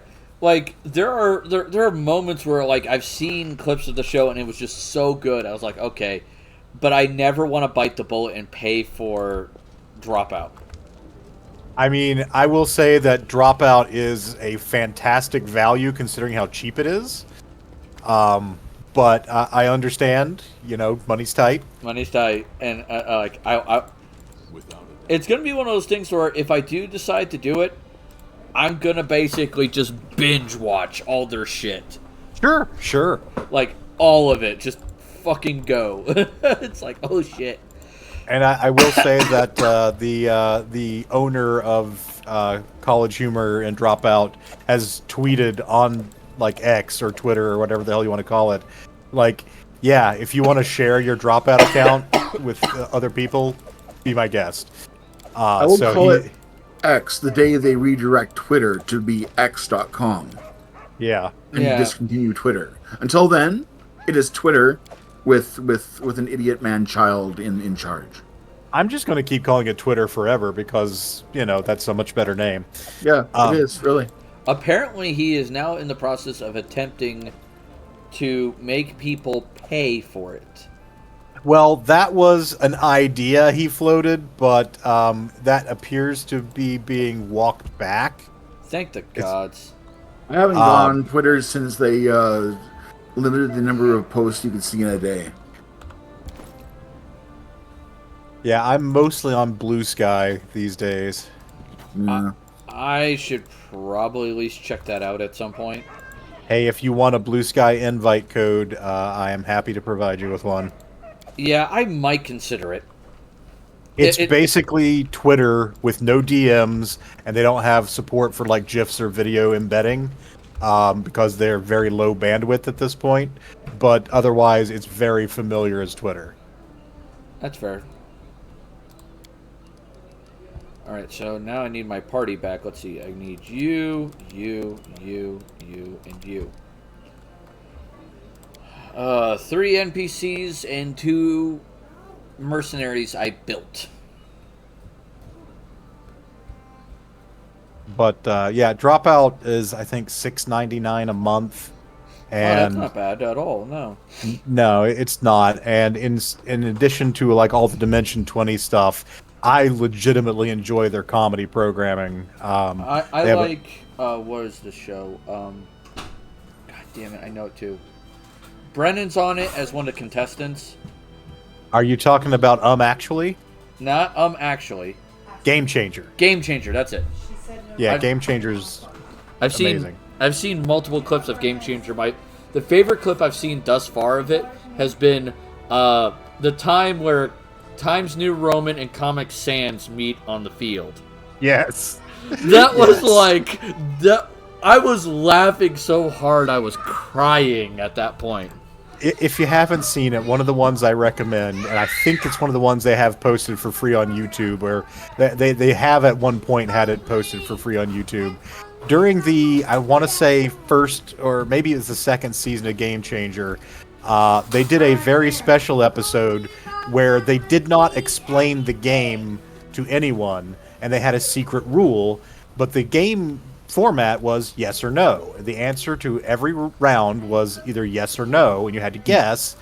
And the secret rule was whatever Brennan guessed was wrong. Oh. So it was basically an entire episode to fuck with Brennan. And it is glorious because in the third round, he figures out what's going on and goes on this glorious monologue as he calls it out specifically. And it is like the other 2 contestants that are there who have figured out what's going on look at him are like, wait, did we not figure out, is this rehearsed? Did he rehearse that monologue? It's so good. Mom won't let me have food, but she never said I couldn't have a drink. Okay. No, I remember like. Go to bed, Rose. Oh, so no drink either? She never said I couldn't have a drink. I don't know about the drink. Alright, I'm gonna let her at least have the drink then. She never said I couldn't have a drink. She just said I couldn't have food. I know, here we go. Just don't make a mess. Was that also the episode where they had to name that bird? No, but that's another episode from a later season where they were... That episode, the concept for that episode of Game Changer, which basically has a different game rule every episode, was heart rate. and they measured everybody's basal heart rates. And if your heart rate deviated too high by more than, I think, like 20, yeah. 20. Then they counted that as a loss. And so they kept doing things to intentionally stress out all the players.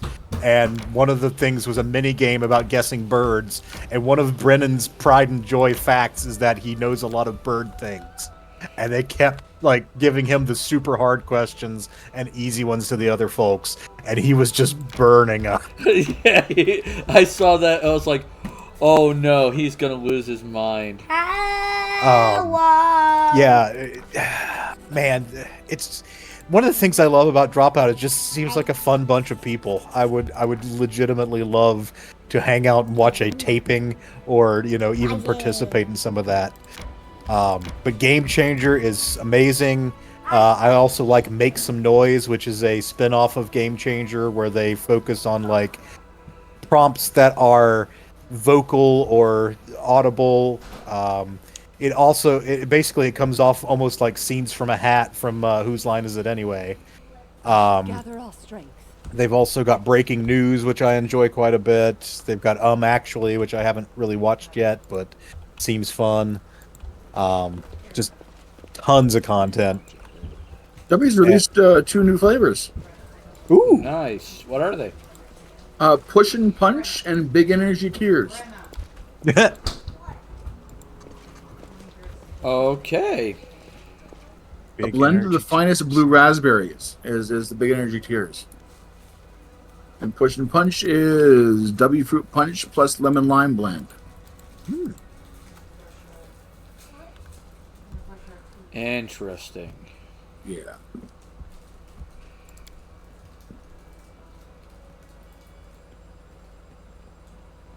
Alright, so you're better at... I'll make you hunt. Alright, I've got my Wither enclosure moved inside my base. So don't have to worry about that anymore.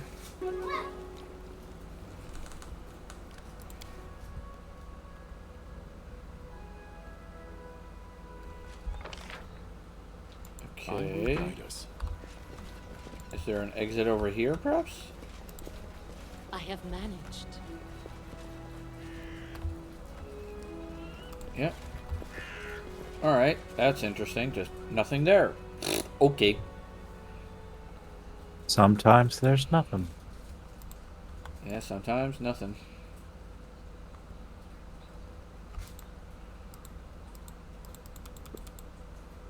But yeah, Brennan's very anti-capitalist, and it is glorious to see it when it comes up. Oh yeah, I bet. There's one of the games that he ran where the party runs into like this halfling guy, and they're trying to figure him out. And I don't have the full context because I've only seen the clip, but basically he says that something about laws are just something that the people in power make to make sure that they hold on to your power, and therefore the police are an army that enforces these rules to keep you down. Anyway, who wants to go burn something? And it's just like, damn, okay.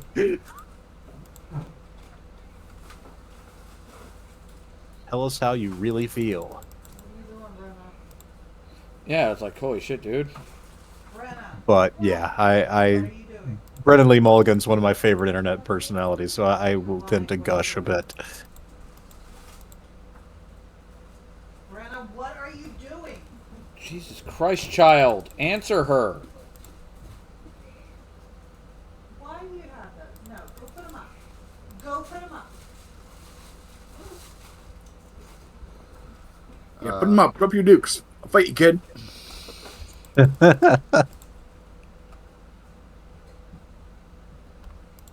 The hell am I? Alright, so I'm sitting here trying to figure out what the hell I'm supposed to be doing, because the game is not giving me direction right now. Goddamn word, I say. North. The ancient curse is upon us. Okay, hey, I finally got direction. East then. Yeah, no, that would be west, my dude. Okay. Speaking of capitalist moves, I just got a mail from my alma mater. Oh boy. They have a new thing that they're offering. Micro credentials. Micro credentials. We used Like to a call very them, tiny diploma. we used to call them courses. Now they're called micro credentials. Oh, I see. Credentials in the sense of I get you. Yeah. Yeah, no, they're individual. What's the benefit they said? They are short, specific, shareable, and stackable. Courses. They're called courses, guys. Or just certificate programs. No, certificates probably have multiple courses. Some do. Some do. Some do, yeah. Fedorian goes, Either way, brain is in the Traviel blender again. Resting would be nice. I do not understand how a game that I originally made as a joke, alright? I did not mean it to be serious. I had watched one too many episodes of Dot Hack Sign and said, screw it, let's just make a D&D game based on that. So that way, if my party members don't show up, I can explain that they just didn't log in that day. And it's become this giant, multi-game spanning world that's becoming a book. Very cool. What the hell? Like, So Travail is not real. Well, originally it wasn't. Gather all strength. Okay. It has changed since then. The original game concept has been far and away removed. Which is kind of kooky. Oh my god. How about a world where sometimes people sort of fade into the astral plane temporarily and are unable to interact with the prime material plane? Alright, I have to drink. Roland. Now. Don't drink the Kool-Aid. Now. Get up. I love how my seat keeps basically falling down, like slowly. One, Don't drink Kool-Aid. We have W. 2, 3, Yeah. He already did. 4. Alright. No. Go to your room. Now. Now. Alright. Now. There's supposed to be an event that happens with one of the characters when I camp. And it's yet to happen. Want to stay up, but it is not time to stay. Maybe you're not camp enough. Apparently. Wisen got it. No, I got it too. I'm just rolling with it at this point. I'm like, fuck it. It's not gonna fight. Just accept. Your choices are pick up and carry you or you walk. Oh, okay. So let's go to Tuskdale. No. It is bedtime. Alright, let's do some kingdom shit and get ready for some sort of cursey invasion. Go. Roland. Go. See, my goal is to eventually beat this game so that way I can move on to the next game I want to play. Which is either going to be... where's my folder? Here it is.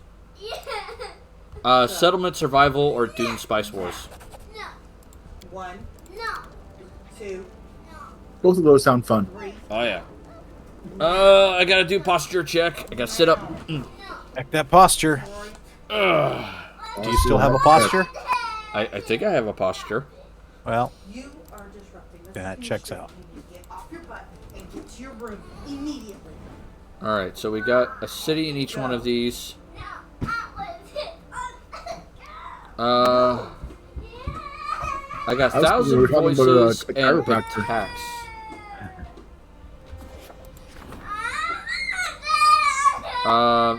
This upgrade will be available as you claim the region, blah blah blah.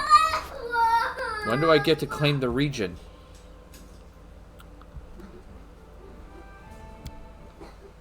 That's a question. I don't know. What am I not doing? I'm not getting what I need. 25 days. Okay. What do I need? The lowest day is 4, so screw. Oh.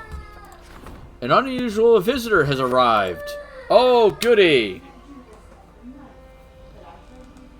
Is it a cat in a hat? If so, lock your door. If it's a cat in Unless a I'm hat. good offering green eggs and ham. No. It's a fucking adamantine golem. Oh. I mean, that is very unusual, to be fair. It's saying help us, and there's a dwarf behind it. Oh, it's harem. How do you like that? Again, someone needs our help in doing golems. Oh no, what is this? Oh, the golem collapsed to the floor in pieces.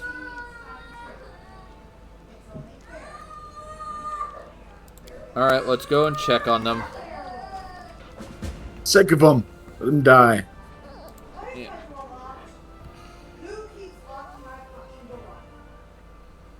Alright. So, we gotta go find out what in the 9 hells is going on with the dwarves. Good gods. But yeah, Wizen, you said you wanted to be a wizard. The other guy said he wanted to be a bard. I did. I haven't been a wizard since Neverwinter Nights 2.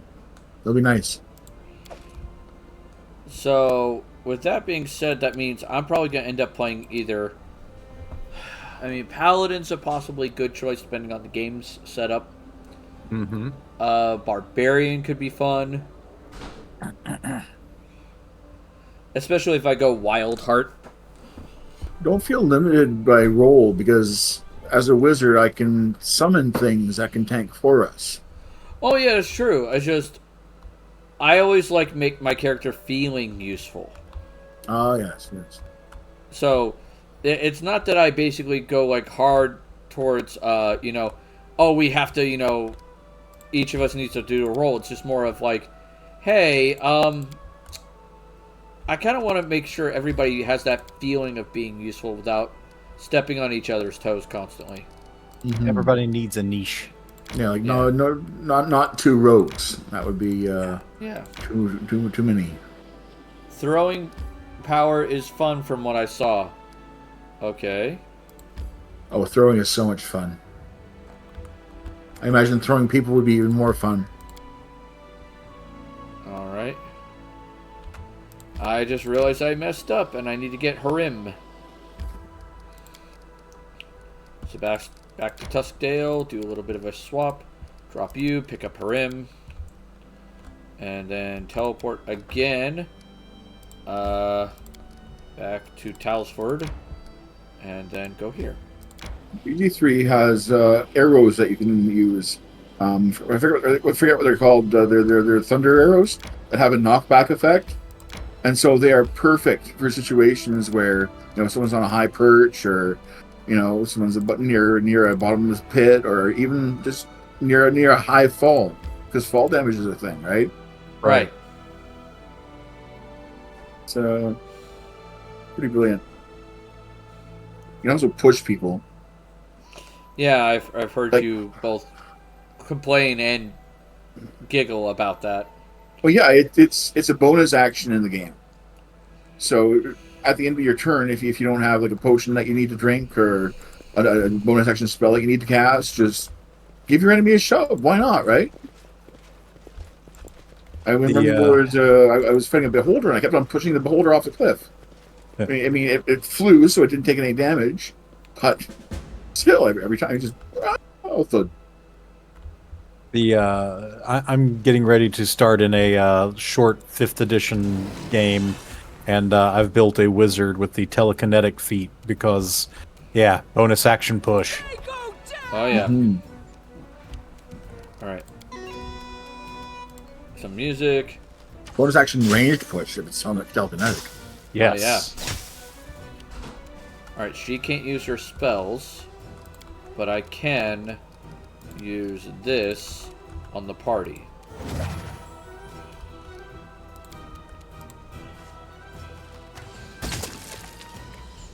Damn, she got a 50 damage arrow into the golem. Wow. Shit, dog. Let us strike as one. Alright, let's all go inside. Oh, okay. You must gather your party before venturing forth. Oh my classic. God. Where is that from? I know it too. Old school Wizards of the Coast games. Yeah. Oh, yeah. It wasn't just one, it was a bunch of them. Okay, what dumb shit have you dwarves done now? Oh, there's multiple adamantine golems over there. That's slightly disconcerting.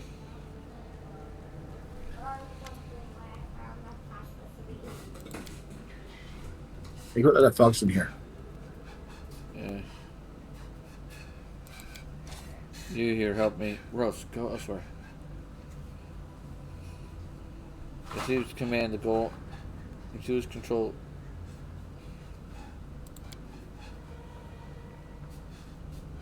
Oh my god.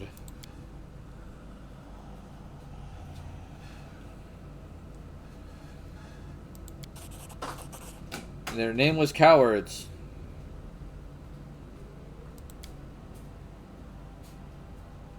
Oh no, the golems say they're the members of that.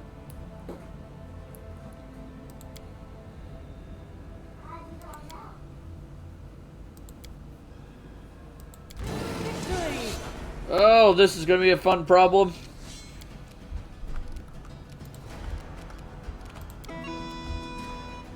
You deserved it. Strike worth a legend. Okay. Oh yeah, you're raging. Cool. Cool. There's a ton of Crit golems over 52, here. wow. And that was reduced. 94 critical hit. Woo! God damn. And that was reduced. Oh, shit. I meant to have him charge, not And does reduce say it was reduced after the number or reduced before the number? reduced after the number. Okay. Or sorry, no, reduced before the number. Oh, okay. So yeah. This should do it. There's one golem. Valerie, your job is to keep him busy. I'm gonna go over here. Strike as one. Yeah, you can hit me all you like, buddy, because I'm just gonna tie you guys up. Alright. Alright. You, go say hi to them. Now, normally, you only get one attack after a charge. Alright? Mm-hmm. But there is the most busted rage power ability in this game. It requires you to take all three of them to get it. Triple crit, 80 points each. She whiz. And that is the beast one. The beast path. Ah, so essentially getting a pounce. Yep. The way it works is you take, where is it?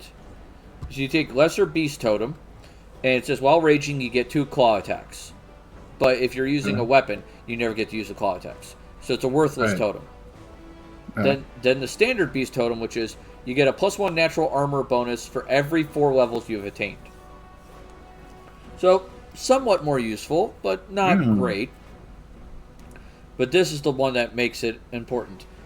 Greater beast totem. While raging, the barbarian gets the pound special ability, allowing them to make a full attack at the end of a charge. Ooh. So that means if you're wielding a big two-handed weapon, you get basically to attack with that weapon multiple times. Always nice. Oh yeah, it is brutal. I gave the fighter in Baldur's Gate 3 a necklace that does Misty Step. That's a good thing to have. There have been fights where I've been far away, and Misty Step is based on sight range, right? So You use it, you go there. And that's the bonus action. So you bonus action in, you get a full attack action, and then you pop that fighter's second wind thing, and you get another full attack action. Action surge, yeah. Yeah. Yeah, action surge is heinous. I've used it with my Echo Knight fighter, and that is just insane.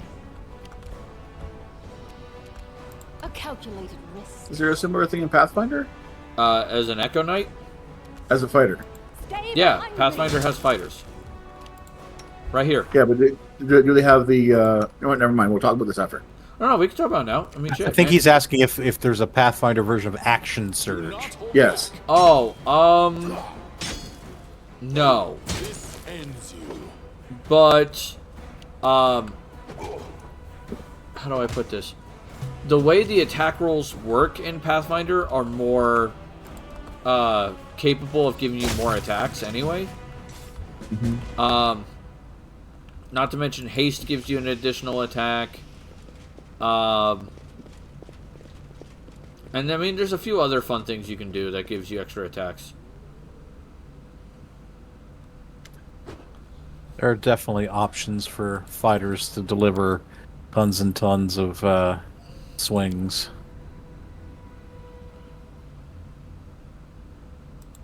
Wait. So, oh boy.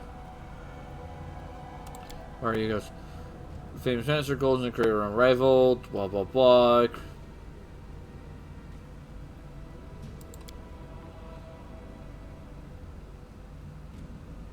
Okay.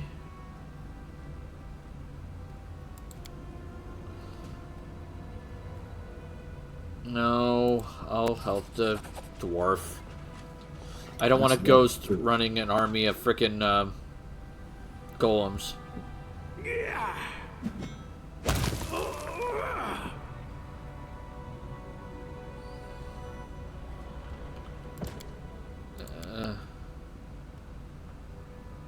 I'm trying to make useful pieces. Yeah. Piss off, you little shit. You caused so much grief for me. God damn. Oh yeah. Without a doubt. There is that. Like every time these dwarves always showed up for a quest, it was just like, "Hi, we accidentally woke up some sort of ancient, protectorate thing of this, fortress. Can you come here and help us?" And I'm like, how many times are you gonna basically keep making the same mistake before you stop doing it? I believe someone wrote a song about that. They are a dwarf and they're digging a hole. Diggy, diggy hole.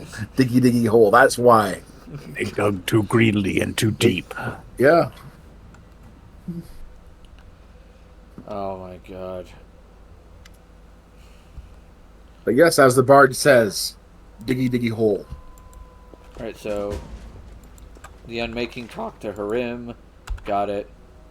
I should be getting close to the curse. 23 days. Jesus Christ. You know what the curse will be? It's usually a fight. Oh, okay. I was going to say, I was thinking like maybe a shit or a dam. God damn it. Oh, god damn it. That's a good one, too. Well, crap. That's pretty weak sauce. Balls! It's a small ship. This is why we can't have nice things. Oh my god. Discount is code surplus for 50% off. Alright, can I do a camping event and see if Valerie will talk to me? I'm gonna try one more time, and then I'll wait to the next major event, which is Patax. They're doing some sort of tournament in Patax. Forwards. I came here to make a camp. I have now discovered creatures. The fuck are you? Ooh. Scarred one, a boggard. Running won't help you. Hi guys. Right, not in range. That's not in range. God damn it. That's in range. Oh, he passed his fortitude save, bastard. This is where I step in. You know what? I will get the medium box of vegetables. Nothing wrong with that, my dude. Well, the small box is a little bit small, and I need to buy groceries for the month. Okay. So it's a good list of stuff, and it's half off right now. Right on. All right, so another boggard. We will be victorious. We are gonna have just all these little dudes just constantly coming, huh? Serves you So it's like $60 worth of veggies, normally charged $40, but on sale for $20. That sounds like a fantastic deal. Yeah, I was It gonna say is. that sounds like a great deal. Head of lettuce, whole squash, 2 pounds carrots, pound of potatoes, pound of apples, a clamshell of grapes, 2 pounds tomatoes, a pound of peaches, a surprise item, 1 serving, 3 cobs of corn, a whole melon, bunch of radishes, pound of pears, a bunch of green kale, and 8 ounces of mushrooms. Cool. Uh, A lot of stuff. Yeah. oh yeah, that sounds like a ton of stuff. Holy shit, dude. And they deliver too. Nice. Oh, that is glorious. All right, so I'm gonna say probably after this ad break, we'll bid our friends adieu. Okay. I like this site because they work directly with the farmers locally and find people discounts on food, make it more affordable. Absolutely. Yeah. Grocery stores are nuts right now. Now, it wasn't until I got together with my current wife that I learned something about food stamps in the U.S. Our path leads Oh. You can buy plants and seeds with food stamps. Cool. Oh, yeah. So as to grow your own. Can you Yep. make an epic pose? I need That's very inspiration. interesting. All right, let's see what we got here. Well, I have plenty of Quicken, so screw this noise. Oh, wait, never mind. My Quicken rod ran out. No, wait. Should have a spare. Take that off. Yep. Alright, I can do it again. Hey, second verse, same as the first. A little bit louder, a little bit worse. Oh, yeah.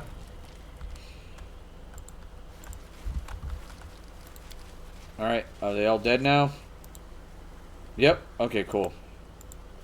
Oh, the horse ran around and fell off the ground. Alright. Alright, we're sending the barbarian to go out and hunt. Listen, Harem, would you ever want to return to the 5 Kings Mountains? To take up a hammer again? To feel the heat of the furnace? That's gonna piss him off. Don't reopen old wounds. I have found my path, and I'm not turning from it. The mountains are my home no more. Even if someone would like I to like see me. Harem's class. I like the race that they gave him. I hate his goddamn personality.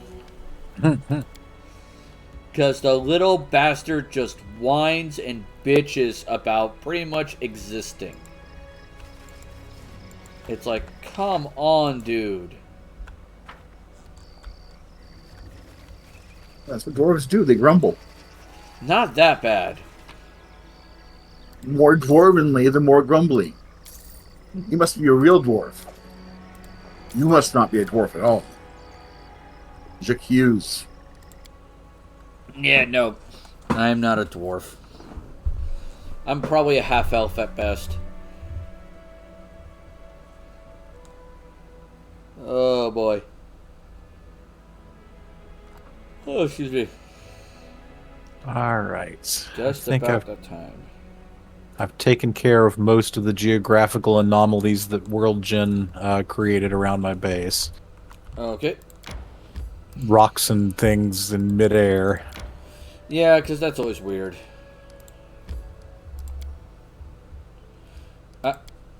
That's the one downside of Minecraft, but it's also the one upside because you could do some kooky shit. Mm-hmm. Yeah. I gotta figure out what's going on with my turbine. I think I need to make a modification to it. Because it's not spinning very fast. It's not generating a lot of energy. Mm-hmm. Is it high enough?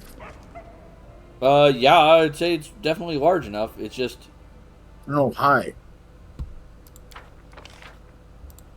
I don't With know. turbines, the higher you go, the faster they go. Yeah, but the problem is... Oh, no, he's not talking about a wind turbine. He's talking about a steam driven one. Oh. Yep. Alright, let me get out of this game. Alright. Give me 1 second. Just chatting. There we go. Alright. Let us find someone to raid. Raid, raid, raid, raid, raid. Oh, God damn it. Raid! My OBS is... Not my OBS, my... Opera GX is just being silly.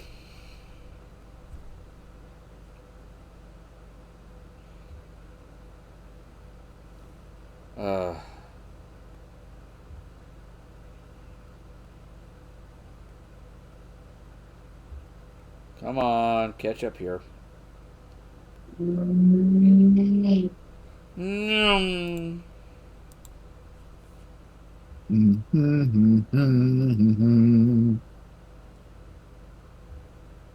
Goodbye monetization for that second.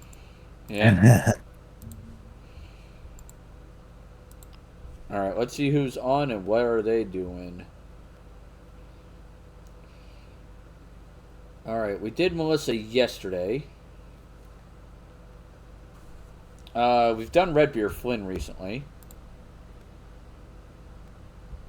Red's live? Yeah, Red's... Oh, right, I've been... Okay. Yep, Red's live.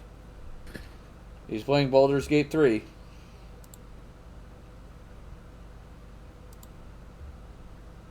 Oh, boy.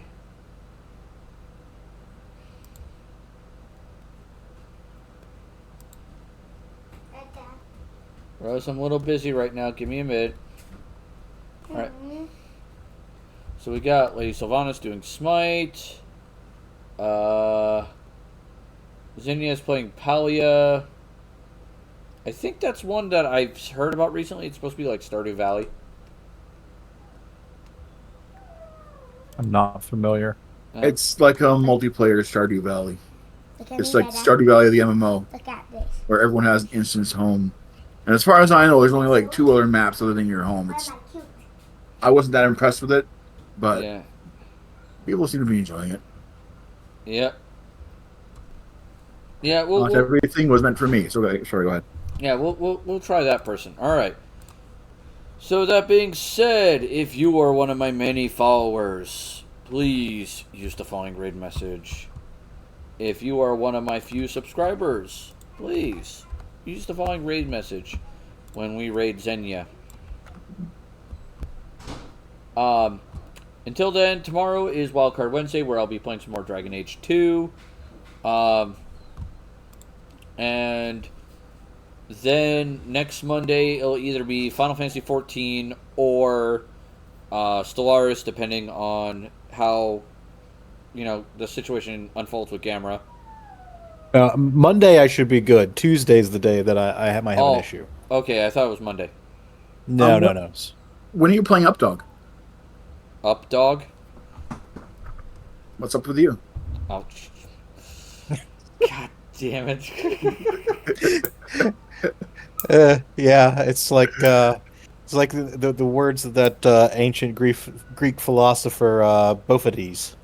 Oh, God. All right, make sure you guys are taking care of yourselves mentally and physically. That's always important. And I know that you come to our wonderful tavern here for the witty banter, but you guys do stay for my fuck-ups. So I will see you all hopefully tomorrow. Toodles. Toodles. Bye. God damn it. Right on the outro.